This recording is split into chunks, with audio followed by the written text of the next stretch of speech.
and welcome to the Golden Hour and the Manifest to Live Life Golden podcast and YouTube show. I'm Golden Duffy, your host, and today we are talking about survival mode. So welcome to the show. I am live today. I usually many times record these shows and then they go live. Today I am live.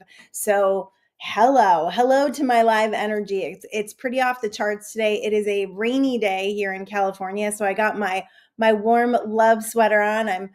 I've got all these hearts, and whatever your weather is, I know the East Coast is getting slammed with some snow today. I am sending you warm, heart-filled sweater hugs and love. All right. So let's kick this show off with what is survival mode and why can I even speak to survival mode? If you look at me today and you see the life that I'm living, you would say this girl has no idea what survival mode is. And that is absolutely not true. I've lived through survival mode a few times in my life, and that's why I feel like I can actually speak to this. I never really speak to anything that I haven't experienced because, book smart is one thing, and having knowledge and the technical stuff down because of what I've read or what I've learned is great.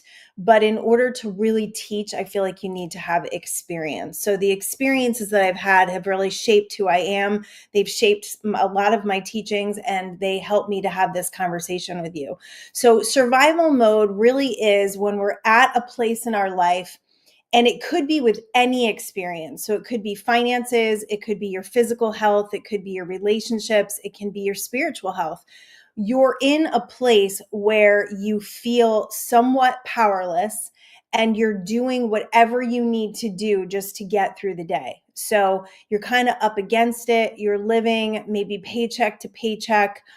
Maybe your health is kind of holding on because you're not doing the things to really promote your health.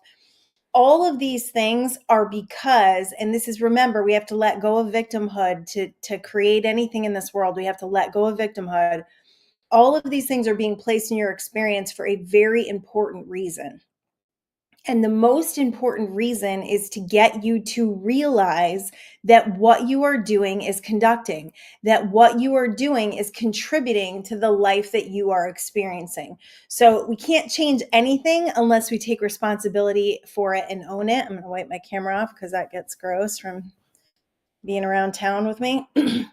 So we have to take responsibility. We have to get in the driver's seat of our life by saying, okay, if my finances, and this is really the survival mode I went through is definitely finances for the most part, and some relationship stuff. Physical health, I've always been pretty physically healthy. However, there have been times in my life where I wasn't doing what I really wanted to do to get to the physical health that I have today. And so I'm going to help you to change that, to actually start doing the things that you say that you want to do. And I have lots of shows about this, I know, and this may feel like a little repetition, but all of my shows, if they repeat and you feel like the information is something you've heard before, don't discount it, because what ultimately ends up happening is when we hear something in a new way, I'm letting the stream of consciousness come through. So it's always something new and fresh to what I'm saying. We are in a different, we're all in a different place than the first time we heard it.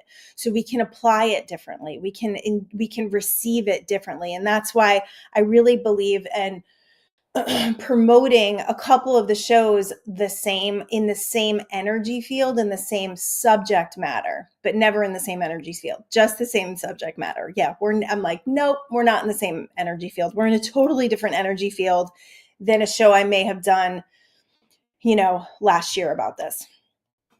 So with that said, survival mode, when it comes to your experiences, always comes from a separation between who you are right now and who you believe that you can be. So it's always like a belief system thing, and it's always blowing the lid off of that belief system that's going to get you to a new place. It's often, and I say this all the time, it's often a millimeter shift in your energy field that gets you to create something different. So we're going to do that today. We're going to help you to shift your perspective. We're going to help you to millimeter shift your energy field so that you can start creating something new and get out of survival mode. We're not meant to be stuck in survival mode. I really don't believe that that's anyone's path here on earth, that that's anyone's mission here on earth, because when you're in survival mode, you are unable to really live from your gifts and your passion. Because if you're worried about paying your bills, or if you're worried about taking your medicine, if you're worried about not feeling good every day, if you're worried about what the fight was with your spouse this morning, or the fight was with your teenager this morning, you can't conduct in the same way. And we all know this. We all know those days when we had fights with our partners and the rest of the day we were just not ourselves, right? Like personally, our personality wasn't the same. We weren't smiling at people. We were kind of in our own little internal world of whatever it was, like being pissed off. So in order for us to conduct from that light, from that love, from that gift of who we are, we've got to clean up the survival mode and find our way through it, so that we can get to a place where we are more mission-based, where we are more living our true gifts, talents, and passions. So when you are in survival mode with your finances, you are basically beaming a signal. And I have gone through this, geez Louise, so many times. When I was younger, so I like to kind of revisit this, and not to bore people with my history or the past, but I think it's important to see the progression of where I came from and where I am now and what changed, because I documented the energy that changed along the way. So when I was younger, my family was okay. We were like definitely middle class. My family definitely acted like they had more money than they did, I think. I think that my parents definitely lived on a lot of credit, and they did some crazy things. They bought houses, they renovated them, they sold them. They did things that was the cool thing about them, is they took risks, and they seemed to be following their heart and their passion. They really did love redoing houses and decorating. My mom was an amazing decorator. And going out to dinner was like a thing. Like they went to dinner every week, and we went to nice restaurants, and they often treated my husband and myself to really nice restaurants. Thank you. I don't know if I ever really gave gratitude for that. But it's just what you do, right? Like we always treat our kids. It's just what you do. And growing up that way and seeing like the edge of the good life, we'll call it, because I don't think that we ever really kind of made it into that. Like there was always this energy of kind of like this underlying, there isn't enough. Like there isn't enough. I could feel that, even though we lived in this gorgeous house. They renovated this farmhouse that was so beautiful, and they owned another house that they were renting at the time. There was always this feeling of, my dad was he always said this, I'm a hustler. I go out there, I hustle, I make it happen. So there was always like this struggle and this survival mode that I grew up in. And my husband, same thing. His parents worked in factories, worked in jobs, and his dad actually worked for the state. And they had a certain amount of money, and that was it. And they bought things. They definitely bought things, but they, never gave you the feeling of wealth, but they were generous. They would share whatever they had, they would share for sure. So we both grew up in kind of these limited perspectives of finances. And funny, my husband and I were just talking about this the other day. His mom used to say all the time, you have champagne tastes on a beer budget. And he just said to me the other day, he's like, I actually hate champagne. So I don't resonate with that. But it was kind of a diss to him that he would never surpass the beer budget, that he would never be able to have these champagne tastes, that his tastes were always going to outweigh the financial positioning that he was in. And he blew that one out of the water. So good for him, good for us.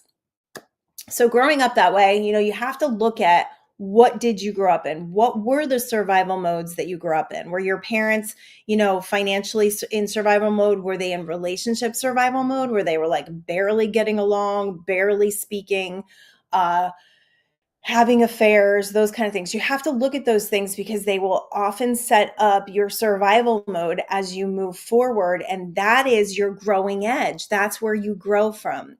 There's a book I've shared many times, Celestine Prophecy. It's one of my favorite books. I think I'm probably going to read it again, by James, can't remember his last name, Redfield, I think it is.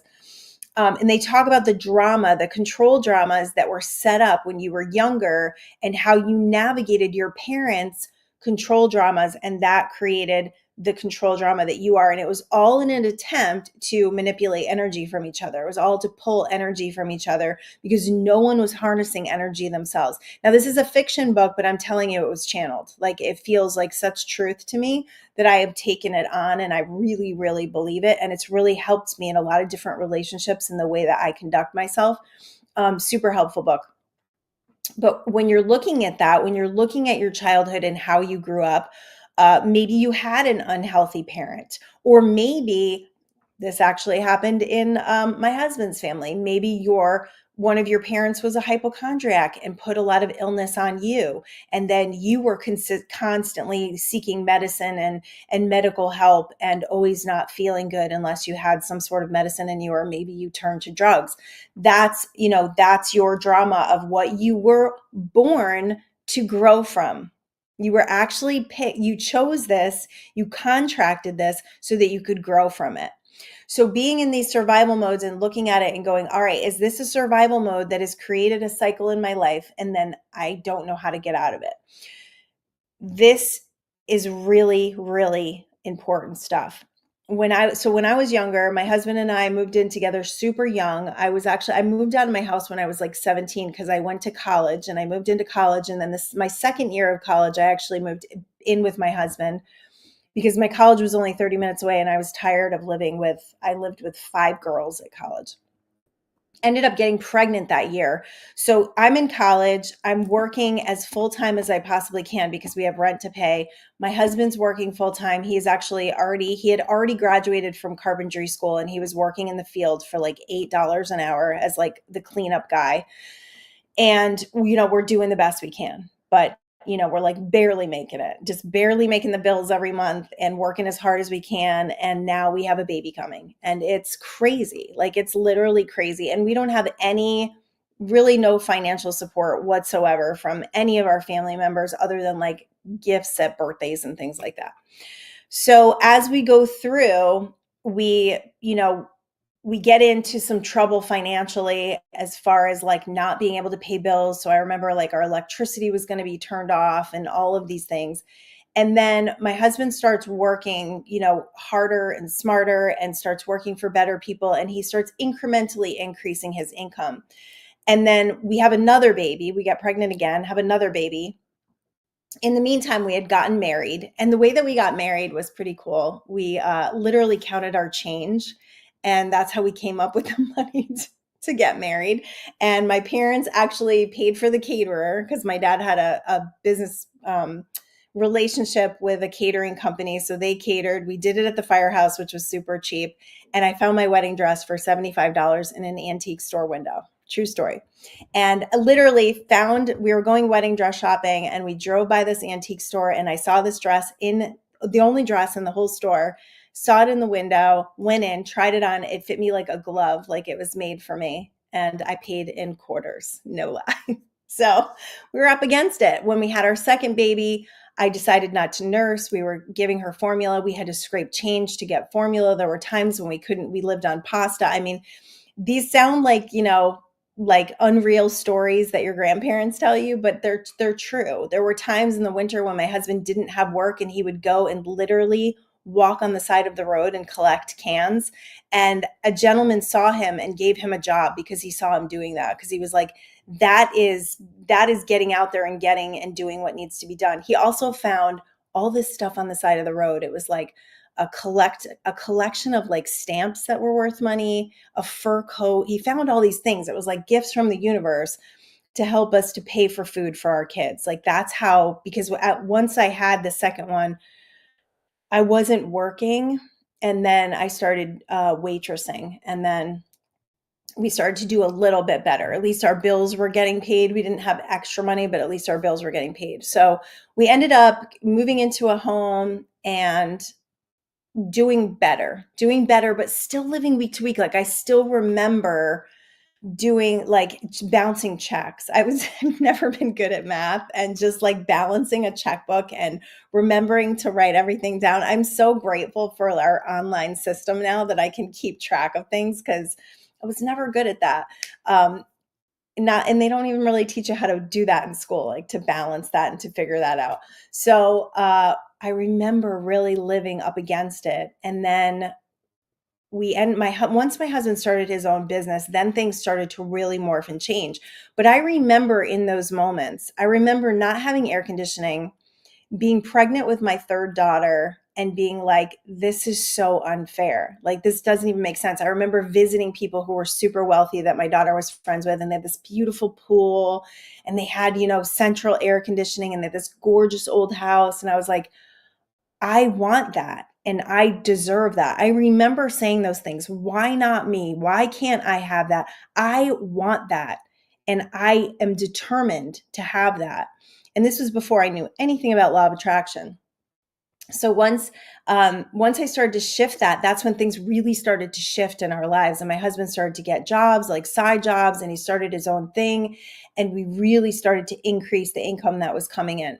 Now, what happens when you start to increase your income, this may happen to you, is you may not vibrationally quite be there yet. So we weren't really prepared to have a lot of money in our experience. So what ended up happening is we bought this incredibly beautiful house, and it was one of the craziest times of our life. I will never forget the feeling of this, just feeling like the luckiest person in the world. We bought this beautiful home. It had a pool, it had a hot tub. I was like, we did it. We did it. And now all we have to do is pay for it. And so as the business grew and the income, we had more kids. We have 4 altogether. We move into this beautiful home with all 4 of our daughters, and life is fun and crazy and stressful. And we have got teenagers and toddlers, and survival mode was gone financially, where we were spending a lot of money. I remember having a lot of stress about finances because I just spent it very freely and just always hoped that it was going to be there. And eventually that ran out because of that fear and that feeling that I had underneath. And we didn't really prepare for the 2008, 2009 economy fall. But we were in survival mode in our relationships for sure. I was having major issues with my biological family, which actually ended up ending through this time, and survival mode with our kids. Like, our teenagers were calling us to new things. There was a lot of angst between my biological family and one of my daughters that was creating even more angst. And she was really struggling as a teenager, and we didn't know how to deal with her. So there was survival mode in a different way. So that's what happens when you don't heal and you don't clean things up, is you may create survival mode in a different capacity. So as we kept moving forward and, applying these principles that I started to learn, and we started, I was always studying. I was like studying parenting. I was studying psychology. I was trying to figure out my kids. I was trying to be the best mom. The economy crashed and we went right back into survival mode financially. And that was absolutely the scariest time of our life. I thought everything was going to be taken away from us. I really felt like we were going to be homeless. And that's when we discovered law of attraction. We actually had joined a company that told us about law of attraction, and we started studying it, started getting super into it, started applying it, started seeing it happen in our life. We started seeing amazing things happen in our life. And I was like, this is incredible. And that's when I decided to start teaching it, because I was like, this is something that I can really, it's been 15 years and I am still more in love with this law than anything. It's just incredible. Like, it has not left me. I still want to teach it. I still want to study it. I still want to research it. I still want to know more about it.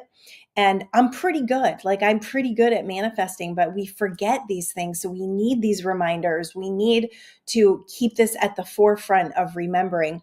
So going back to that thing of survival mode, and revisiting that in a different capacity, like after having all of this, and then looking at it and going, oh my God, everything's going to be taken from us. I had my car repossessed out of my driveway. We went through bankruptcy. Our house was in foreclosure. There were so many things that felt beyond our power, that was so scary, that when we discovered this law and started applying it, we started to realize, oh my goodness, we are so powerful. We are so powerful that for 5 years, they didn't foreclose on our house. And I always said, I'm going to give this house back. Like, we didn't pay a mortgage for 5 years, which actually helped us to save up the money to move to California and realize our dreams. So that was amazing. But I kept seeing paperwork. I kept seeing our paperwork, our foreclosure paperwork, just being put at the bottom of the pile. I kept seeing it and I believed it and I trusted it. And was there fear there? There always was kind of this like underlying feeling, but also our faith was strengthening every single day. Every moment that we saw something that proved the law of attraction worked, we saw that evidence, it made us more confident and it made us want to be stronger and better at it. So moving to California, actually, in selling everything we owned, created more confidence. And if you haven't read my book, Mindful Manifestation Secrets, this is our story. This is available on Amazon. This is our story of how we moved and the things that we manifested and the incredible things that happened to us. Super short read and scientific principles in here, creating principles. This will kind of give you a how-to as well with evidence of the things that happened to us. So this is a great book for that. You can get this on Amazon.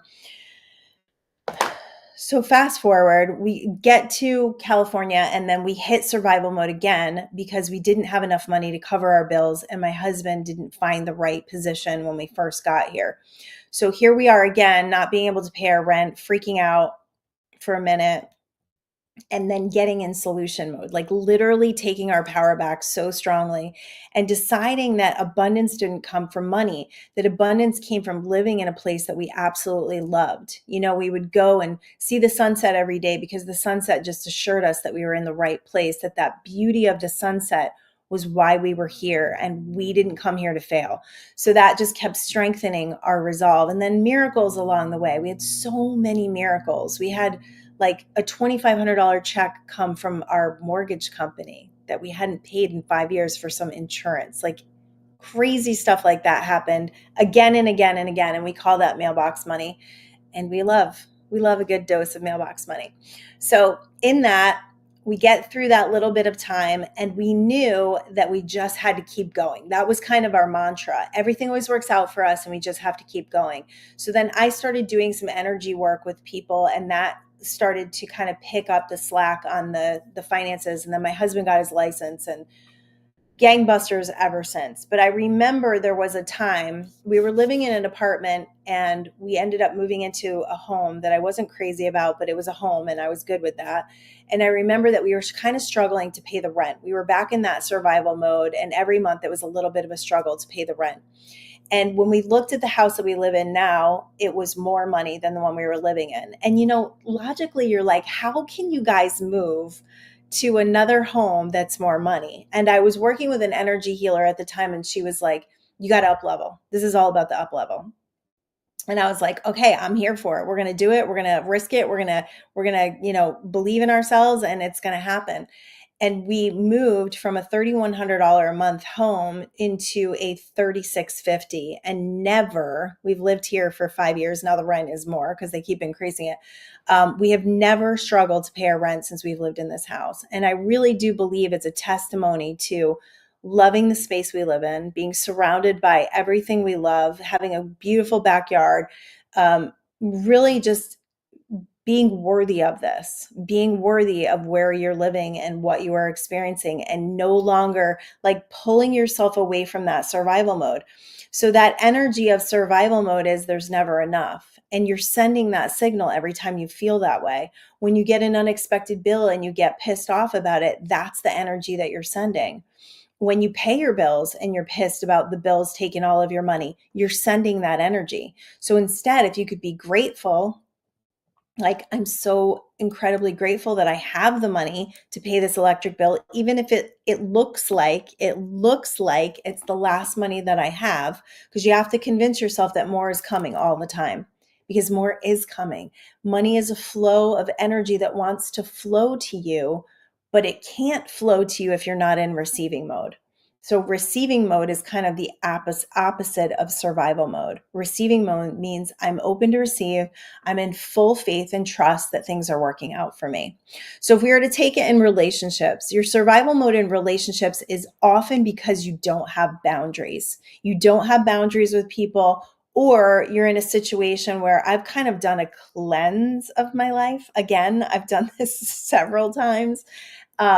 And I kind of thought of it in a different way. We were watching Dave Chappelle the other day, I really love him. He's really funny. He's very, very controversial and he does not care. And I think we love that about him. But he was talking about the dream and how people are in your dream or you're in their dream. And I just kind of thought to myself, when relationships feel done to me, I have a very strong decision in that. Like I have a very strong soulful connection when I know the chapter is over with someone. And it may cause me from the outside for people to look, and my husband will even say this, like I cut people off too quick.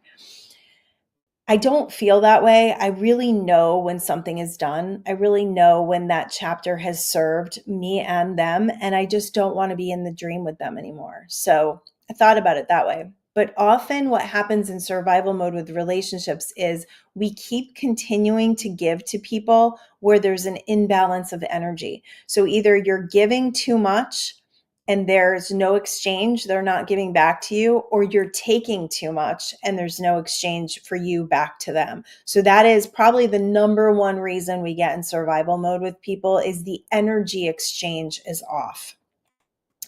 And if that's happening to you and you're giving too much, it's your fault. And if it's happening to you and you're taking too much, it's also your fault. Not to say like you are to fault, because I never, ever want to blame anyone for anything, but it's about taking responsibility and it's saying, okay, how am I contributing to making this relationship so imbalanced? I got to look back at my control drama. What was my control drama when I was younger? Because I'm setting that up with this situation and I don't want to do this anymore. I don't want to live these cycles anymore where I'm feeling out of balance with someone. Relationships survive. If you're in a survival relationship, survival mode relationship with one of your kids, I will say boundaries are definitely important. There's major, major lessons with our kids that we need to learn. And if we don't take responsibility, we don't let that relationship grow. And that's often why estrangements happen, because we didn't have clear communication with someone. We were either afraid to say something or we were trying to have too much power and too much control over them. So we were never listening. That happens a lot. Happens a lot to me. Happened a lot to me. I'm definitely working to be a better listener as a mom. I'm always trying to give that advice, which is a very masculine way to parent. And if you want to nurture and have that feminine side and actually have open communication where your kids feel comfortable to talk to you, you've got to have more of a balance where you're out there and you're really listening, actively listening and asking them questions and being curious about who they are as a person and why they're here to create, what they're here to create, instead of it just being your agenda. If it's always your agenda and you're always in power and control, someone's going to lose. Someone's always going to lose. And in the end, it may end up being you. One of the major reasons for my estrangement from my family is because they couldn't handle listening to what I had to say. They couldn't handle the ways that I felt our relationship wasn't an exchange of energy, the way that I felt like things were being put on me and I was just exhausted. And that's the thing about survival mode in relationships, finances, physical, you get exhausted after a while and you can't live that way anymore because you just can't continue that life-sucking journey because you're not meant to live a life-sucking journey. You're meant to live here fully and wholly and with an expression of energy that allows you to be everything that you could possibly be, like more than you can even imagine. So cleaning up those relationships is important. If you're in a life right now where there's not a lot of relationships, like I said, I just kind of went through a cleanse in the last couple of years and my life is very quiet. There's not a lot of stuff going on and that can feel daunting. I'll be totally honest to you. There's times during my day where I'm alone all day and it can feel, I start to get those doubts and I start to get down and I start to feel a little like, what am I doing here? Right. And that is a product of not being busy all the time and actually letting yourself feel what it's like to be. And we grow the most from those times. We really do.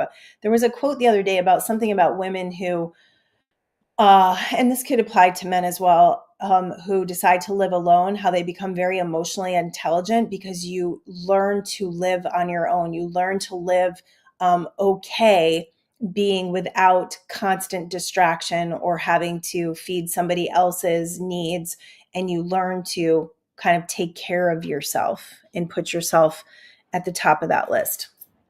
Really good stuff. Okay, so in survival mode with relationships, if you want to clean those relationships up, communication is really important. Deciding what you need from the relationship if you're not getting it. So it's looking at the relationship and saying, okay, if this was an even exchange of energy, what would I need to happen? And then it's talking to the person about it, not in a way that's like blameful or getting them on the defense, but it's just saying, hey, I noticed in our relationship that I talk to you about the things that I, am doing that I'm really excited about, and you always change the subject. This actually happened to me. And it doesn't feel good. It doesn't feel like I'm supported or like you're cheering me on. And I just wanted to communicate that so that we can kind of look at that and figure out what's kind of off in our relationship that I'm not feeling supported and you're not feeling like you want to support me. God, if we had conversations like that, not everybody's going to be receptive of them. And I think that's probably why a lot of my relationships ended, because I'm not here to tell people what's wrong with them. I've decided that. So sometimes the relationships end and I don't give the reasons why. I just kind of pull away and they pull away. It's weird how that happens.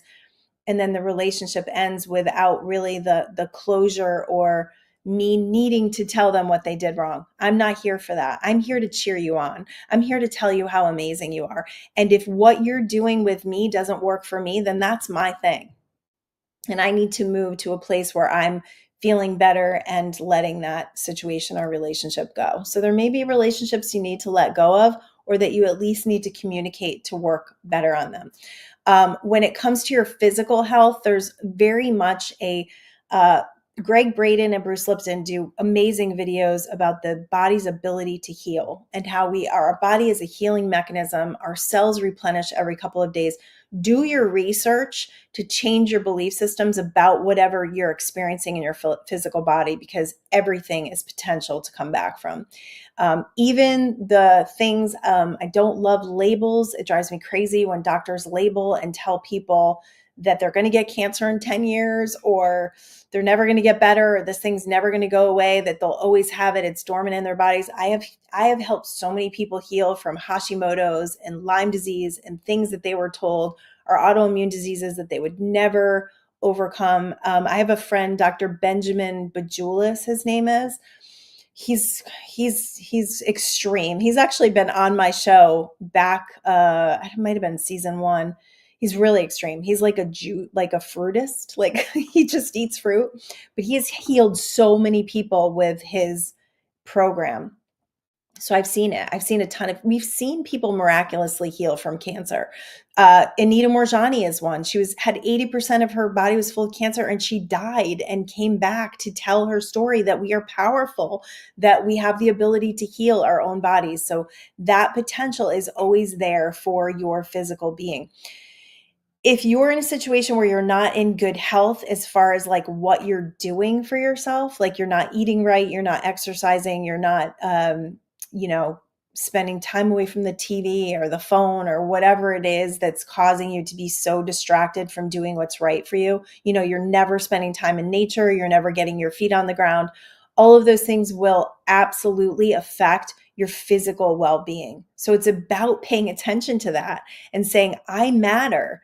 A huge part of, I always think about nurses when I think about this. And if you're a nurse, I don't mean you any disrespect. I've just always noticed this with nurses. Many times nurses are unhealthy or overweight because they're always taking care of someone else and never paying attention to their own needs. That's not why you're here. You are here to promote the best and greatest well-being you potentially have. And so taking care of yourself is a huge part of that. And being able to give to others from an abundance of what you're giving to yourself goes way further and will not exhaust you or make you unhealthy because you're taking care of yourself. So self-care is super important. And I'm talking exercising every day. I exercise 6 days a week. There's no I have a zero tolerance policy. I may miss a day here and there, but hardly ever lately because I'm really interested in having a very strong physical body. So I'm weight training 6 days a week. And that's what it takes to get a really strong physical body, especially in your 50s. Hello, you got to work a little harder. I believe it. So I see it, right? Eating well, if you look at our food, good Lord, the stuff that's in our food is frightening. I'm hoping that this new situation we have going on in the world, it's going to help that because there's so many things in our products and our foods that are not great. And that, of course, is a station that I've tuned into that in some ways doesn't always serve me, because if you believe you're eating something that's bad and you keep eating it, then it's really, really bad. If you're eating something and you have no desire to know if it's bad or good, it's not as bad because it's all about your belief system. So I often bless things. I have a chip problem right now. I'm not going to lie. I love my chips, and I've found chips that are like avocado oil to try to get away from seed oils. And I like them and I like to eat them every day. And so I bless them. I bless them when I eat them because I don't want them to cause any issues. And so far, so good. I don't gain weight and I don't binge either. I'm a serving size person. So if you want to get your physical health in alignment, you got to look at what the physically healthy people are doing. They're going outside more. They're enjoying life more. They've got a positive mindset because maybe they're meditating every day. I'm considering actually doing an M21 revolution. If you've never been part of that, you can find it on Facebook. It's M21 Revolution. We do 21-day challenges to help you to create a meditation practice. So I'm considering that for March. I haven't talked to my M21 partner. I have an awesome partner in there, so I have to talk to her about it. But I'm thinking March would be a great time. Spring, do a little spring cleaning, get our energies right, start meditating. Your physical health is definitely affected by your mental health, because if you mentally don't feel good, you're not going to want to be physical, right? When we don't feel good, like when we just want to go watch TV and eat chips, like, right? So you got to get your mind right. You got to get your mind right before you get your body right. And getting your mind right will actually get you in spiritual alignment as well. So if you're in spiritual survival mode, a lot of times that happens when people are facing like a death sentence, like an illness that they tell you you're going to die from. So you get into a crisis spiritually, and maybe you have a lot of fear. Another survival mode crisis with your spiritual is dementia. Believe it or not, when people are experiencing dementia, that is actually them working to transition and to become more comfortable with leaving their physical body. It usually comes with people who are very afraid to die. This was definitely true for my father-in-law. He was scared. He was definitely scared to transition.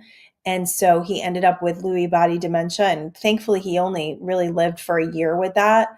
But so they go in between worlds. We look at dementia and we see them and we feel really sorry for them. And I'm going to tell you, you don't need to do that. I channeled this message for this woman and her mother, and realize that dementia is just between worlds. It's that you're leaving this world and you're checking out so that you can make the transition a little bit easier. It's a little softer. So it's kind of like breaking free from that human side, which makes you less human and less in your like logical conscious mind. I know that there's brain things and studies that they've done about it, but that's the spiritual component of it that can put you in survival mode with your spirituality. And watching somebody go through that could put you in survival mode as well, because it's like, why are we going through this? Why are we being tortured this way? Right? So if you're believing that, and you're believing that it's torture to watch your parent or to take care of a parent that's going through dementia, you're going to send a different signal to that, which may end up making it last longer. And you're not going to learn the lessons. You're not going to get the spiritual lessons that come from spending time with someone who's between worlds. I would literally try to pump my father-in-law for information. I would be like, Poppy, because he would see people, he would see things. And I'd be like, do you see Uncle Johnny? Because, oh my gosh, I loved his brother so much. He was like my Uncle Johnny, because I met him when I was like 14, and him and I had a really close bond. And I'm always like, oh, what is Uncle Johnny doing? And he would shy away from it. He didn't like those conversations because they made him feel stupid. He would come back into his logical mind and be like, this isn't logical that I'm seeing things. And I would be like, who knows what's real? Like you're seeing this, so something must be happening there, right? Like you're not just making this up. I believe in you. And I think that helped him a little bit. And I think you can help someone who's going through dementia. I did not know I was going to talk about dementia today, but it is definitely a survival mode situation when you're taking care of someone who is losing their faculties on the physical plane. But there is lessons, beautiful, beautiful lessons that you can learn there in learning and growing and becoming part of something that is beyond this physical realm. That's what all of this is. That's what the spiritual growth is really about. That's what learning to be powerful. That's what learning to manifest. That's what learning to attract. That's what all of this is about, is transitioning between this dense reality of the 3D of being who we are in these bodies, right? In this physical body, and deciding that my physical body, my physical being here is so much more. This is not all that I am. This is not all that I came here to be. I came here to be so much more. I came here to expand. I came here to grow. I came here to be this soulful connection to the wisdom of everything that is. And that makes me so powerful. So whether it's God or source or universe or whatever you believe, all the scientists saw it. All the scientists that dug really deep into the energy field said there is something beyond here. And when you know that, and when you walk around every day and you feel that in the core of your being, nothing can rock you. Nothing can throw you off because you're so sure in who you are. You're so sure. It's such a sure thing that life is going to work out for me. It's such a sure thing that I am going to create abundance in this life. My husband and I were laying in bed last night and I came up with this sure thing. I actually did a Facebook post about it today. And I thought about him because I've been with him. I started dating him when I was 14. And it's just gotten better and richer and deeper. And yes, we have experienced survival mode. There's no doubt about it. When our kids were driving us crazy. And I've thought about this a lot because my girls see a very different man than the man that he used to be. And they don't remember that. They only remember the guy that he is now. So they're trying to find, their ones by looking at their dad and saying, I want one like that. And I'm like, well, we grew and we learned together and we went through things together. And that's why we have what we have, because we never gave up. But the man that he used to be was so different. Like there was so much challenge between the two of us because he was building this huge business and I was raising these kids and, we were raising them together, but there was always this he had his big baby and I had our babies and it was a challenge. So there was a lot of survival mode. There were times when I didn't want to give to him because I was giving to everybody else. My family estrangement was big. That was a time when he came to me and he said, if you don't snap out of this, I'm going to check out. And that woke me up. That was like, you may look at that and go, he wasn't supporting you, but it snapped me out of it because I was like, what am I doing? I have an incredible life here. I have an incredible family. And here I am laying in bed all day, not able to deal or function because my biological family is inept at giving me what I need. So it snapped me out of it. So survival mode, yes, but working through that and making it richer and making it deeper. I said to him last night, I'm like, you're my sure thing. I'm like, if we have a boat, I'm going to call it sure thing. And he came up with sure thing. I was like, that's great. When we have a boat. Because I'm like, are we going to have a boat? We're going to have a boat. We're just deciding all these things for our life because we know that life just gets better and better and better as you decide it can, as you put that energy out there. So we shift out of survival mode by feeling abundant every day, by feeling good, by looking at our financial situation and intending it to improve. This is something that people really miss in the world of manifesting. You have to set intentions. And you can't set intentions. I mean, you can, but they're not going to be very strong. You can't set intentions and say, oh, I'm going to be a millionaire. It's not a strong enough conduction. How are you going to get there? How are you going to do it? You don't need all the hows, the hows can really mess you up because if you try to figure out how it's going to happen, but you need to have a path, a pathway to it. Oh, I'm going to create something or I'm going to invent something or I'm going to create this business and I'm going to get more people involved and I'm going to co-create and collaborate. And that's where we are with his business right now.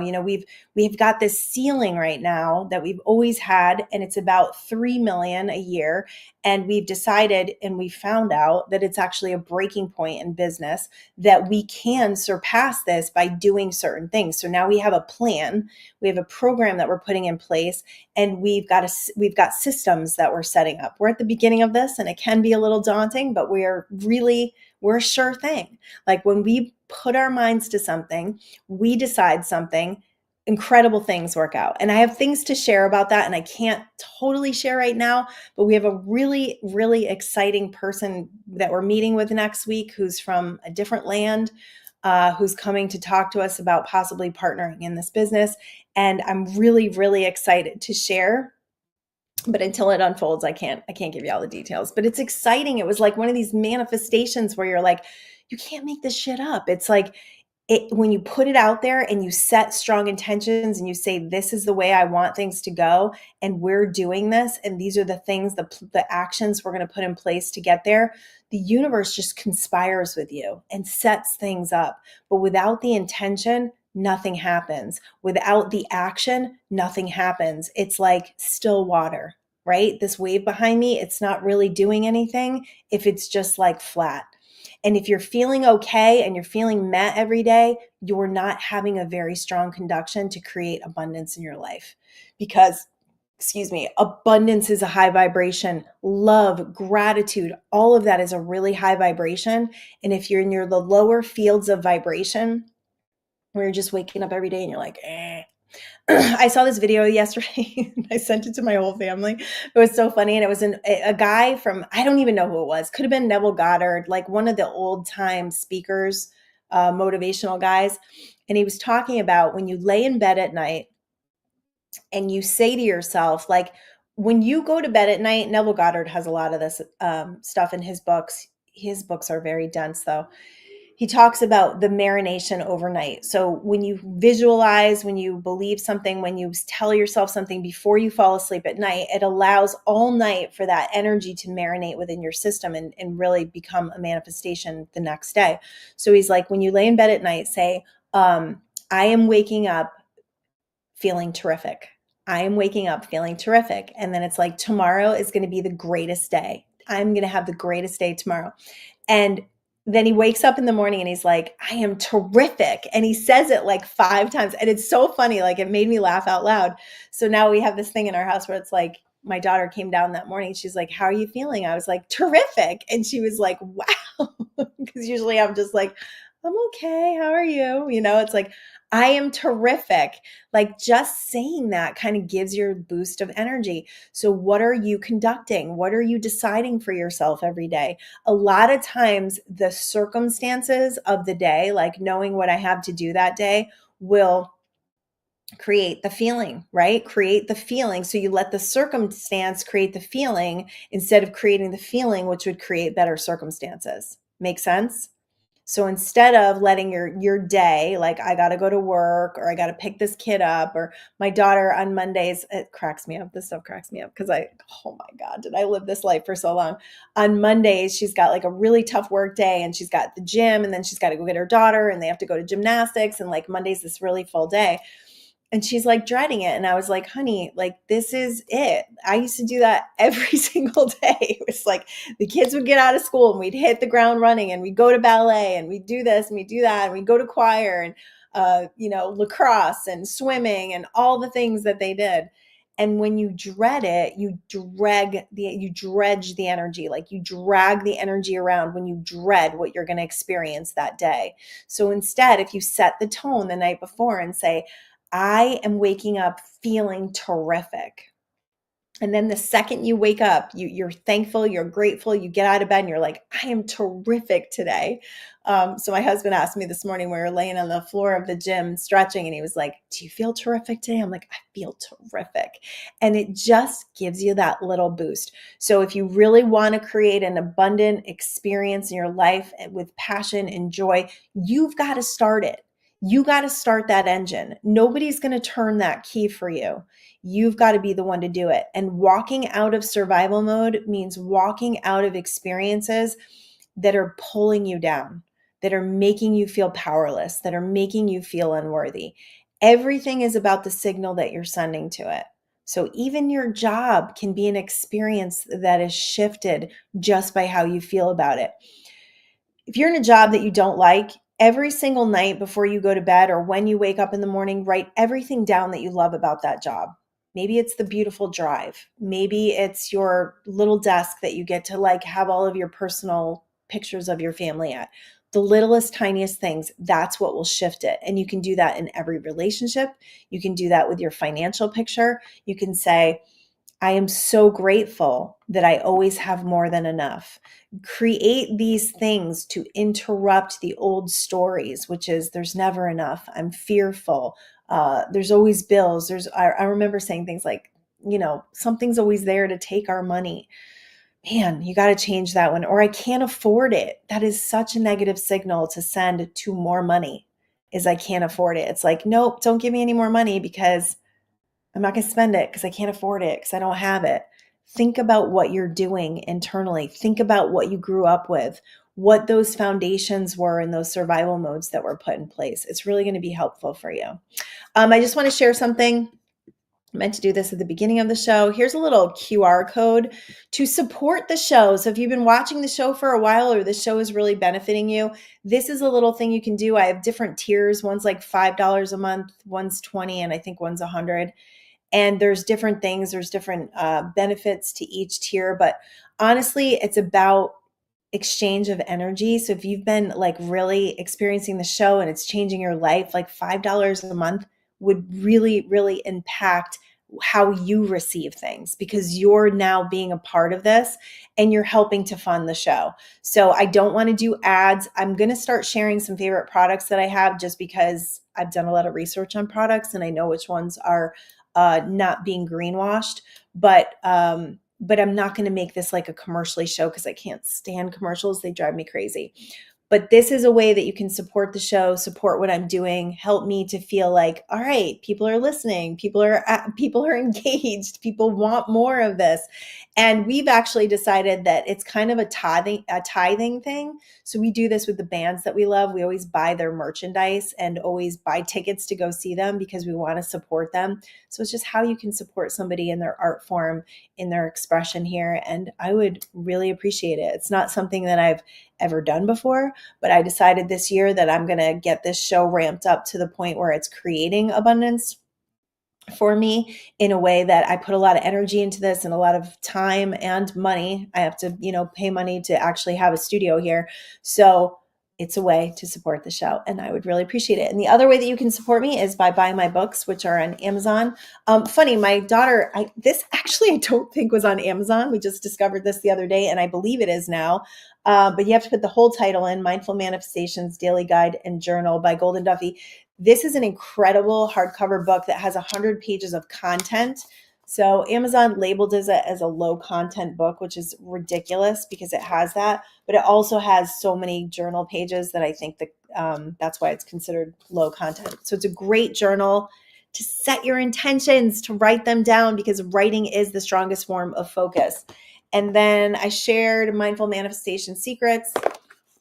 Quantum Speak for Parents is also on Amazon. This is if you are having some survival mode in your family, this will definitely help you. This is all the things I did that were wrong and how I made them right. And there is a little, here's our Poppy. He kept getting in the picture. So I had to write a chapter about him because he didn't understand that we were trying to take a picture for the book. So we just I have a little chapter about taking care of your parents and how to shift that experience because we did take care of him for a little while and it was some of our most precious memories for sure. And I also, which I took the book out of here, The Perfect Expansion for Your, I always forget the name of this one, The Perfect Expansion for the Unfolding of Your Soul. Also on Amazon. And now I'm actually in a shop in Laguna Beach. All three of my books are there. Not the parenting one. in Experience Divine Vibes in Laguna Beach. If you've never been there, it is one of the coolest crystal shops. Both my daughters actually work there and basically run the place. So they can show you where my books are. So if you're local and you want to pick up a book, and if you're interested in having me sign it, just let them know and I can sign you a copy and you can come back and pick it up. I also will mail them out. I have some that I could mail if you want a signed copy. You can contact me at livelifegoldyn, Goldyn at Gmail, and I will send you one. I think it's $20 or $25 on Venmo. Just send me a message and I'll let you know how to do that.